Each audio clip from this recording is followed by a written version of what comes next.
السلام علیکم، سب کو پیار بھرا سلام۔ آپ دیکھ رہے ہیں یوروویژن نیوز اور میں ہوں شاہد صدیقی۔ اچھا جی، پوری زندگی میں آج تک نہیں سنا تھا کہ پرتگال نے کبھی کسی کو ڈیپورٹ کیا ہو۔ یہ ایک رواج سا پیدا ہو گیا ہے کہ جب بھی کسی کنٹری کے اندر الیکشن آتے ہیں تو وہاں کئی تبدیلیاں جو ہیں وہ شروع ہو جاتی ہیں، اور یورپ کے اندر، امریکہ، کینیڈا کے اندر، یو کے اندر جب بھی کوئی اس قسم کا مسئلہ ہوتا ہے الیکشنوں والا، تو وہ آ جا کے ایمیگرنٹ کے اوپر چڑھ جاتے ہیں، کیونکہ بیچارے وہی نظر آتے ہیں ان کو، تو ان کو ڈپورٹ کرنے کے چکر میں لگ جاتے ہیں۔ پتہ نہیں اس سے ووٹنگ زیادہ ملتی ہے ان کو کہ ایمیگرنٹ کو ہی نکالنا ہے۔ اسی طرح ہی اب پرتگال میں بھی الیکشن جو ہیں وہ سٹارٹ ہیں، آنے والے ہیں، تو آتے ہی جناب انہوں نے جو ہے یہ خبر آئی ہے، اس کو آپ پڑھ سکتے ہیں تو پڑھیں۔ 18,000 ایمیگرنٹ کو نکالنا ہے چند ہفتوں میں، اور اس میں سے 4,500 کو اطلاع دے دی گئی ہے۔ یہ کون سے ہوں گے ایمیگرنٹ جو جن کو یہ نکالنے کے چکر میں ہیں، ڈپورٹ کرنے کے چکر میں ہیں، آؤٹ آف کنٹری کہہ رہے ہیں جی ان کو کر دینا ہے، آؤٹ آف کنٹری کر دینا ہے۔ بتایا یہ گیا ہے کہ یہ وہ لوگ ہیں جو کہ جن کا رہنے کا کوئی حق ہی نہیں ہے پرتگال کے اندر، جن کی فائلیں ریجیکٹ ہو چکی ہیں، یا تو وہ لوگ ہیں جن کی فائلیں ریجیکٹ ہو چکی ہوئی ہیں کسی زمانے کی بھی، جب فائل لاک ہوتی تھی اس زمانے کے بھی لوگ وہاں پہ رہ رہے ہیں، چوری چھپے کام کر رہے ہیں، کوئی راستہ نہیں مل رہا جانے کے لیے، تو یا پھر کریمنل لوگ ہیں جنہوں نے کرائم کیے ہوئے ہیں جس کی وجہ سے ان کی فائلیں لاک نہیں کی گئی۔ یہ وہ لوگ ہیں۔ اب کہنے کو یہ ہے 18,000 جو ہیں لوگ ہیں، لیکن آئمہ کا کہنا ہے کہ یہ 1,00,000 سے زیادہ ہیں۔ تو چند ہفتوں کے اندر جو ہے وہ ان کی لسٹ جو ہے تیار کر کے پولیس کو دے دی جائے گی، پھر پولیس ان کو پکڑ دھکڑ کرے گی۔ لیکن میرا جو ذاتی خیال ہے وہ یہ ہے کہ یہ کام بڑا مشکل ہے پرتگال کے لیے۔ ٹھیک ہے، پرتگال کے پاس، حکومتوں کے پاس پیسہ تو ہوتا ہے، لیکن پرتگال ایک ایسی کنٹری ہے وہ نہیں چاہے گی کہ وہ اپنے پاس سے پیسہ لگا کے تو لوگوں کو ڈپورٹ کریں۔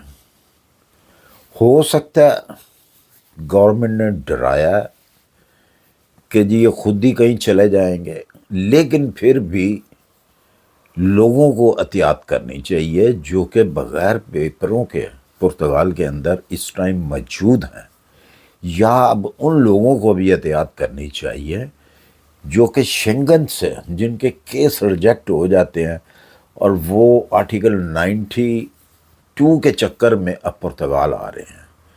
کیونکہ دیکھیں پہلے فائل لاکنگ کا سسٹم تھا پرتگال میں تو بے شمار رش ہو گیا تھا، مطلب پوری دنیا سے لوگ جو ہیں وہ پرتگال کے اندر داخل ہوئے۔ اس وقت لیگل ہو یا ان لیگل آدمی کوئی آیا ہے، کوئی پرواہ نہیں تھی اس چیز کی۔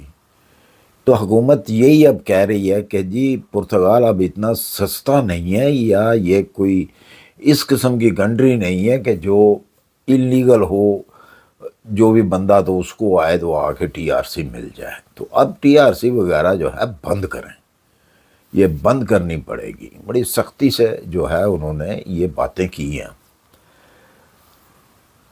اب اس کیس میں جو فائلیں لاک ہوتی تھیں اس وقت اسٹوڈنٹ بھی جو ناروے میں تھے اسٹڈی نہیں کر سکتے تھے، مطلب فیسیں دینی پڑتی تھیں۔ ڈنمارک میں، یو کے میں، جہاں بھی وہ اسٹوڈنٹ تھے وہ بے شمار آئے ہیں۔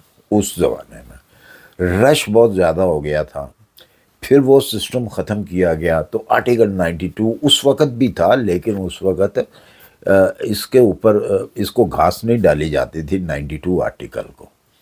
حالانکہ یہ زیادہ ایزی تھا۔ 92 آیا تو 92 کے بعد جب لوگوں کو پتہ چلا کہ بھی اب وہ فائل سسٹم تو بند ہو گیا، تو پھر 92 کے اوپر جو ہے وہ رش زیادہ کر دیا گیا۔ اب اتنا رش ہے کہ وہی آہستہ آہستہ حساب ہو رہا تھا جب فائلنگ لاگ ہوتی تھی۔ میں نے بذات خود دیکھا ہوا کہ لڑکوں کو پارکوں میں سوتے ہوئے، سڑکوں کے اوپر جناب سوتے ہوئے دیکھا ہے ان کو، اور گھر نہیں ہے۔ بڑی سٹیز کے اندر جو رینٹ تھے وہ اتنے ہو گئے ہوئے تھے کہ مقامی جو لوگ تھے وہ بھی تنگ آ چکے تھے کہ یار اتنا مہنگا کرایہ، اتنا رینٹ، اتنی تو سیلری نہیں ہے جتنا ہمیں رینٹ دینا پڑے گا۔ لیکن یہ ہے کہ وہاں کی جو عوام ہے وہ امیگرنٹ سے تنگ نہیں ہے، وہ تو چاہتی ہے امیگرنٹ آئیں ہماری کنٹری کے اندر۔ حالانکہ حکومت کو فائدہ ہے، نقصان تو نہیں ہے، وہ اپنا ٹیکس دیتے ہیں، لیکن ان کو اب پرابلمس یہ ہو رہی ہے کہ جو بغیر پیپروں کے ہیں، جو ٹیکس نہیں دے رہے لوگ، جن کے پاس کوئی چیز نہیں ہے، کوئی جواز ہی نہیں بنتا کہ وہ پرتگال کے اندر رہیں اور یہاں سے پیسہ کمائیں۔ ظاہر سی بات ہے، اگر آپ 2 سال سے 3 سال سے پرتگال میں، یا اس سے زیادہ عرصہ ہو گیا آپ کو پرتگال میں رہتے ہوئے، تو ظاہر ہے آپ کچھ کرتے ہی ہیں نا، وہاں پہ کام وام کرتے ہیں، تو آپ اپنا جو ہے سلسلہ آپ کا چل رہا ہے، تو ٹیکس آپ نہیں دیتے۔ تو اس وجہ سے اب جو گورنمنٹ ہے، حکومت ہے، وہ تنگ آئی ہے کہ بھئی ان ایسے لوگوں کو نکالا جائے۔ لیکن دیکھیے کہ ہوتا کیا ہے، کیونکہ انہوں نے چند ویک کا جو ہے وہ کہا ہے کہ چند ویک کے اندر ہم یہ قدم جو ہے اٹھائیں گے، اور اٹھانا شروع کر دیا ہے، لیکن ابھی تک رپورٹ نہیں آئی کوئی بھی ایسی کہ کسی کو ڈیپورٹ کیا ہو۔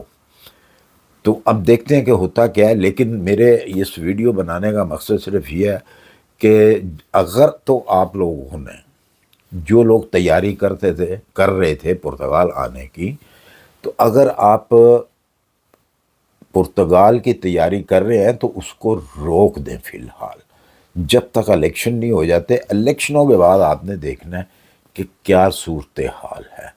انشاءاللہ میں آپ کو آگاہی دیتا رہوں گا، جو بھی نیو اپڈیٹ آئے گی پرتگال کے حوالے سے، تو آپ ویڈیو کو دیکھتے رہیے گا، اور اس میں آپ کو حقیقت سے جو ہے وہ میں بتاؤں گا کہ اب حقیقت کیا ہے، آپ کو آنا چاہیے یا نہیں آنا چاہیے۔ تو پھر آپ قدم اٹھائیے، یہ نہ ہو کہ آپ ایجنٹوں کو پیسہ دے دیں اور وہ پیسہ آپ کا ضائع ہو جائے، کیونکہ پرتگال نے اگر نکال دیا تو آپ کے پاس کوئی راستہ نہیں بچتا۔ ایک یہی واحد ایک راستہ تھا پرتگال کا کہ پرتگال کے اندر آ کے آپ اپنا یہ 92 والا جو ہے یہ کر لیں تو آپ کو ٹی آر سی مل جاتی ہے۔